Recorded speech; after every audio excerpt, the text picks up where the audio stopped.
Welcome to bird media. నేను మీ పవన్ కృష్ణమూర్తి. పర్యావరణం అంటే కేవలం చెట్లు నాటడం కాదు, భవిష్యత్ తరాలకి సురక్షితమైనటువంటి పర్యావరణాన్ని, ప్రకృతిని, భూమిని అందించడం. ఇదే ఆలోచనతోటి ఉప ముఖ్యమంత్రి పవన్ కళ్యాణ్, అంటే ఆయనకి మిగతా శాఖలు కూడా ఉన్నాయి, అటవీ పర్యావరణ శాఖ, పంచాయతీరాజ్ కూడా ఆయన దాంట్లోనే ఉన్నాయి. సో పవన్ కళ్యాణ్ గారు రాష్ట్రంలో పర్యావరణ పరిరక్షణకి ఒక కొత్త దిశను చూపిస్తున్నారు. సో పాలనలో అభివృద్ధి ఎంత ముఖ్యమో ప్రకృతి సంరక్షణ కూడా అంతే ముఖ్యమని నమ్ముతున్నటువంటి పవన్ కళ్యాణ్ గారు పర్యావరణాన్ని ఇక్కడ ఒక రాజకీయ హామీగా కాకుండా తరతరాల భవిష్యత్తుకి ఇచ్చే భరోసాగా చూస్తున్నారు. అభివృద్ధి, ప్రకృతి రెండూ కూడా సమన్వయంతో సాగాలి అని ఆయన విశ్వసిస్తూ తీసుకుంటున్నటువంటి నిర్ణయాలు రాష్ట్రానికి ఇప్పుడు ఒక కొత్త గ్రీన్ విజన్ని అందిస్తున్నాయి. మనం గతంలో మాట్లాడుకున్నాం the great green wall of Andhra Pradesh అని చెప్పి. ఈ గ్రేట్ గ్రీన్ వాల్ అంటే ఏంటి, ఏమో పచ్చగోడ కడతారేమిటో అని చాలామంది అంటారు. కాదు, మీరు మన పాత వీడియో చూడండి, అందులో టోటల్గా అసలు ఈ కాన్సెప్ట్ ఏంటి అనేది అందులో మెన్షన్ చేసి ఉంటున్నాను. Great green wall of AP అని. రైతులకి, మత్స్యకారులకి ఒక ఇకోసిస్టమ్ అనేటువంటిది, అంటే కేవలం చెట్లు పెంచితే గాలి బలపడుతుంది, స్వచ్ఛమైనటువంటి ఆక్సిజన్ మనకు వస్తుంది. అదే తీర ప్రాంతంలో మడాడవులు వీటిని పెంచినట్టయితే ఈ సముద్రపు కోత నుంచి వీటి నుంచి కూడా కాపాడుకునేటువంటి ప్రయత్నం ఇక్కడ వరకు ఓకే. బట్ ఇది మాత్రమే కాదు, వీటి వల్ల ప్రకృతి బలపరచడంతో పాటుగా దానివల్ల రైతులకు కానీ లేదు మత్స్యకారులకు కానీ సమాజానికి ఆర్థికంగా కూడా స్వావలంబన కావాలి కదా. సో ఆ యాంగిల్లోనే ఈ గ్రేట్ గ్రీన్ వాల్ కాన్సెప్ట్ని ముందుకు తీసుకెళ్తున్నారు. మొత్తం 1053 కిలోమీటర్ల సుదీర్ఘమైనటువంటి సముద్ర తీరం కలిగి ఉన్నటువంటి మన ఆంధ్రప్రదేశ్ రాష్ట్రానికి ప్రకృతి విపత్తులు, తుఫాన్లు, సముద్రపు కోతలు అవి ఎప్పుడూ ఒక సవాల్లాగే ఉన్నాయి. At the same time concrete గోడల కంటే కూడా ప్రకృతి నిర్మించిన రక్షణ కవచాలే శాశ్వత పరిష్కారం. ఇది పవన్ కళ్యాణ్ గారి నమ్మకం. అందుకే తీర ప్రాంతాల్లో ప్రత్యేకంగా మడ అడవుల విస్తరణని అత్యంత ప్రాధాన్యంగా తీసుకొని ముందుకు సాగుతున్నారు. G20 దేశాల సదస్సులో కూడా భారతదేశం ప్రాతినిధ్యం వహించినప్పుడు ప్రధాని నరేంద్ర మోడీ గారు చాలా స్పష్టంగా చెప్పారు, మ్యాంగ్రూవ్ ఫారెస్ట్స్ అనేది ఏదో ఊరికే పెంచడం కాదు, ఒక ఉద్యమంలో దాన్ని తీసుకెళ్ళాలి, సముద్రపు కోత నుంచి రక్షించుకోవాలి, భారీ తుఫాన్లు, ఈ విపత్తుల నుంచి అవే ముందుగా మనని కాపాడేవి అని చెప్పి స్పష్టం చేశారు. అలాగే G20 సదస్సు ప్రత్యేక తీర్మానం కూడా తీసుకున్నది దీని మీదే. ఎందుకంటే ఈ ఉప్పు నీళ్లలో పెరిగేటువంటి ఈ మడాడవులు కేవలం చెట్లు మాత్రమే కాదు, ప్రకృతి ప్రసాదించినటువంటి ఒక జీవ రక్షక వ్యవస్థ, ఒక షీల్డ్. అది సముద్రపు అలల ఉధృతిని అడ్డుకుని తుఫాన్ల తీవ్రతను కూడా తగ్గించి భూమి కోతను నివారించి తీర ప్రాంత గ్రామాలకి అది సహజమైనటువంటి ఒక రక్షణ గోడగా నిలిచేటువంటి ఈ అడవుల్ని భవిష్యత్తు కోసం సంరక్షించాలి అని చెప్పి G20 తీర్మానం ఏదైతే ఉందో అదే పవన్ కళ్యాణ్ గారు కూడా ఇక్కడ అమలు చేస్తూ ఇది ఖచ్చితంగా చేయాలని పిలుపునిస్తున్నారు. మనం రక్షించే అడవులే రేపు మనల్ని రక్షిస్తాయి. ఇది ఆయన సందేశం మాత్రమే కాదు, ఆయన ఒక నినాదం మాత్రమే కాదు, ఇది ప్రభుత్వ కార్యాచరణకి ఒక మార్గదర్శకంగా మారింది. పర్యావరణ పరిరక్షణలో ప్రజలే భాగస్వాములు కావాలి, ప్రజల భాగస్వామ్యే అసలైనటువంటి బలం అని చెప్పి భావిస్తున్నటువంటి పవన్ కళ్యాణ్ గారు ప్రభుత్వ యంత్రాంగాన్ని మాత్రమే కాకుండా ఈ సమాజాన్ని ఈ ఉద్యమంలో భాగస్వాములను చేస్తున్నారు. ఈ కృషికి జాతీయ స్థాయిలో దీనికి గుర్తింపు కూడా లభించింది. కేంద్ర ప్రభుత్వం అమలు చేస్తున్నటువంటి ఈ మిస్టీ అనేటువంటి పథకం కింద ఈ మడాడవుల పునరుద్ధరణ విస్తరణలో ఆంధ్రప్రదేశ్ దేశంలోనే 2వ స్థానంలో నిలిచింది. ఇది రాష్ట్రానికి, రాష్ట్ర ప్రజలకి కూడా గర్వకారణం. ఇది కేవలం అంకెల్లో, ఆ స్టాటిస్టిక్స్లో కనిపించేటువంటి ఒక విజయం కాదు. ఇది ప్రాక్టికల్గా ప్రకృతిని కాపాడే దిశగా ప్రభుత్వం తీసుకున్నటువంటి చిత్తశుద్ధికి వచ్చినటువంటి గుర్తింపు. రాష్ట్రాన్ని పర్యావరణ పరిరక్షణలో ఆదర్శంగా నిలబెట్టాలి అనే పవన్ కళ్యాణ్ సంకల్పానికి ఇది ఖచ్చితమైనటువంటి ఒక నిదర్శనం. పోనీ ఇంతటితో ఆగారా? లేదు.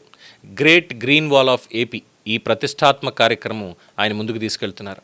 రాష్ట్ర తీర ప్రాంతం వెంట దాదాపు 5 కిలోమీటర్ల వెడల్పు, 1053 కిలోమీటర్ల పొడవు, తీర ప్రాంతం నుంచి 5 కిలోమీటర్ల వెడల్పున పచ్చని రక్షణ వలయాన్ని, అదే ఇందాక అనుకున్నట్టుగా ఆ గ్రేట్ గ్రీన్ వాల్ ఏర్పాటు చేయాలన్నటువంటి ఈ బృహత్తర ఆలోచన కేవలం ఒక చిన్న ప్రాజెక్ట్ కాదు, అది రాబోయే తరాలకి ప్రకృతి సంపద, తుఫానులు, సముద్రపు కోతలు, వాతావరణ మార్పులు ఈ ప్రభావాన్ని తగ్గించడం మాత్రమే కాకుండా జీవ వైవిధ్యం అంటే బయోడైవర్సిటీని పెంపొందించడం, పక్షులు, సముద్ర జీవులకి ఆశ్రయం కల్పించడం, తీర ప్రాంత ప్రజలకి ముఖ్యంగా జీవనోపాధిని బలోపేతం చేయడం అనేటువంటి ఎన్నో బృహత్తర లక్ష్యాలని ఈ ప్రాజెక్టు సాధించబోతోంది. One of its kind. వేలాది ఎకరాల్లో ఇప్పటికే మడ అడవుల పునరుద్ధరణ చేపట్టడం మాత్రమే కాకుండా తాటి వనాలు, సామాజిక వనాల పెంపకాన్ని కూడా వేగవంతం చేయాలని పవన్ కళ్యాణ్ అధికారులను ఆదేశిస్తున్నారు. ఈ 5 కిలోమీటర్ల వెడల్పులో బ్లాక్స్ కింద విభజించి తాటి చెట్లు పెంచాలి. అలాగే ఈ గాలుల్ని తట్టుకుని ఫలసాయం అందించేటువంటి చెట్లు, కేవలం ఏదో చెట్లు వేసేసి ఊరికే వదిలేయడం మాత్రమే కాదు, దాని నుంచి వచ్చే ఫలసాయంతో ఆదాయం కూడా రావాలి, ఆర్థికంగా బలపడాలి అన్నటువంటి ఒక ఆలోచనని అమలు చేయడానికి అధికారులకు ఆదేశాలు ఇచ్చారు.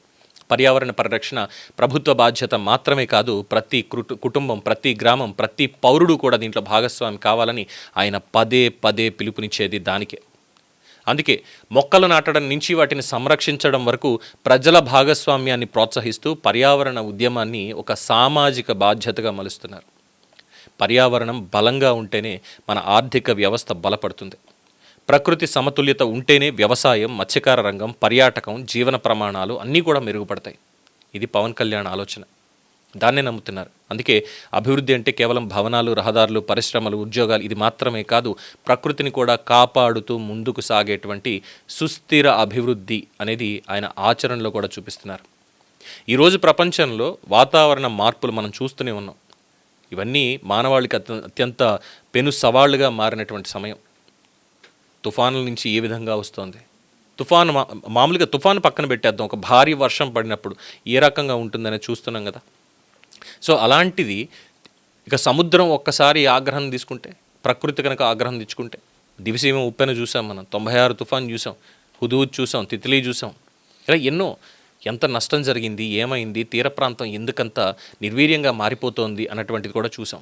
సో అది ఆగాలి అంటే ఖచ్చితంగా ఒక ప్రణాళిక కావాలి, ఒక పెద్ద ప్రాజెక్ట్ కావాలి. అందుకే ఆంధ్రప్రదేశ్ని ఒక గ్రీన్ స్టేట్గా, పర్యావరణ హితమైనటువంటి రాష్ట్రంగా తీర్చిదిద్దాలి అనేటువంటి పవన్ కళ్యాణ్ విజన్ ఇక్కడ ప్రత్యేకంగా నిలుస్తోంది. అభివృద్ధి మరియు ప్రకృతి మధ్య సమతుల్యత సాధిస్తూ తీర ప్రాంత భద్రతని బలోపేతం చేస్తూ భవిష్యత్ తరాలకి పచ్చని ఆంధ్రప్రదేశ్ని అందించాలి అనేటువంటి ఆయన సంకల్పం రాష్ట్రానికి ఒక సరికొత్త దిశని చూపుతోంది. గతంలో మనం చూసాం, ఈ మడ అడవులు పెద్ద ఏమున్నాయి అని చెప్పని, మేము సంక్షేమం చేస్తున్నామని మడ అడవులను సైతం నరికి అక్కడ చదును చేసి అక్కడ ఇళ్ల స్థలాలకి కేటాయించినటువంటి ఆ తెలివి తక్కువ పనులు చూసాం. ఎంత నాశనం జరిగింది దానివల్ల అనేది కూడా చూసాం మనం. కానీ ఇప్పుడు జరుగుతున్నటువంటిది, ఈరోజు నాటేటువంటి ప్రతి మొక్క రేపటి తరానికి ప్రాణవాయువుగా, రక్షణగా మారుతుంది. ఈరోజు సంరక్షించినటువంటి ప్రతి మడ అడవి రేపటి తుఫానుల నుంచి వేలాది కుటుంబాలని కాపాడుతుంది. ప్రకృతిని కాపాడడం అంటే ఇక్కడ భవిష్యత్తుని కాపాడడం. ఆ దిశగా దూరదృష్టితో పవన్ కళ్యాణ్ గారు అడుగులు వేస్తున్నారు. ఆయన నాయకత్వం పర్యావరణ పరిరక్షణకు ఒక స్ఫూర్తిదాయకమైనటువంటి అధ్యాయంగా నిలుస్తోంది. అభివృద్ధి పచ్చగా ఉండాలి, భవిష్యత్తు సురక్షితంగా ఉండాలి, ఆంధ్రప్రదేశ్ ప్రకృతితో కలిసి ఎదగాలి అనే లక్ష్యంతో ఆయన ప్రారంభించినటువంటి ఈ గ్రీన్ మిషన్ రాబోయే తరాలకి చిరస్మరణీయ వారసత్వంగా నిలవాలని ప్రతి పర్యావరణ ప్రేమికుడు కూడా ఆకాంక్షిస్తున్నాడు. Hats off to Pawan Kalyan garu for his dedication and his vision. దీని మీద మీ అభిప్రాయం తెలియచేయండి. చూస్తూనే ఉండండి ది బర్డ్ మీడియా. ఈ వీడియో మీకు నచ్చినట్లయితే లైక్ చేయండి, షేర్ చేయండి, సబ్స్క్రైబ్ చేయండి. మరిన్ని అప్డేట్ల కోసం మా వాట్సాప్ ఛానల్ను ఫాలో చేయండి.